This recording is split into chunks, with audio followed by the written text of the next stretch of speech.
Praise the Lord. இயேசுவின் நாமத்தில் வாழ்த்துக்கள். சில சூழ்நிலை தேவ கிருபையை சார்ந்து கொள்ள நம்மளை நடத்தும்.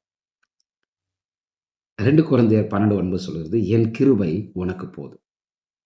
இதை சொல்லும்போது பவுல் சொல்லுகிறார், தன்னுடைய பிரச்சனைகள் என்னென்று சொல்றார், தேவன் என்ன செய்கிறார் என்பதை சொல்லுகிறார், இவைகளுக்கு விரோதமாய் சாத்தான் என்ன கிரியை செய்ய நினைக்கிறான் என்பதையும் அவர் சொல்லுகிறார். இந்த சூழ்நிலையில ஒரு மனுஷன் அறிய வேண்டியது என்ன, புரிந்து கொள்ள வேண்டியது என்ன, தெரிந்து கொள்ள வேண்டியது என்ன, எதை எதிர்க்கணும், எதை நாம் அழிக்கணும், எது வெளிப்படணும் அப்படின்ற அந்த உண்மையை அப்போஸ்தலர் பவுல் தெரிந்து கொள்கிறார். இன்னைக்கு பிரச்சனை தான் பெருசு நம்ம நினைக்கும் போது தேவன் சொல்ற வாக்கு, என் கிருபை உனக்கு போதும்.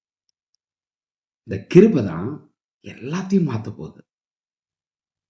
சாத்தானின் தந்திரத்தை அழிக்க போகுது. ஒருத்தனுடைய சுயம் அங்க அழிய போகிறது. தேவன் ஒருவரை உயர்ந்திருக்க போகிறார். மேன்மை பாராட்டுகிறவன் கர்த்தரை குறித்தே என்ற வார்த்தையின்படி தேவனை குறித்து மேன்மை பாராட்டுதல் ஒரு தேவ பிள்ளைக்கு வரும்பொழுது அவனே மகிமைப்படுகிறான். அவன் மூலம் கர்த்தர் மகிமைப்படுகிறார்.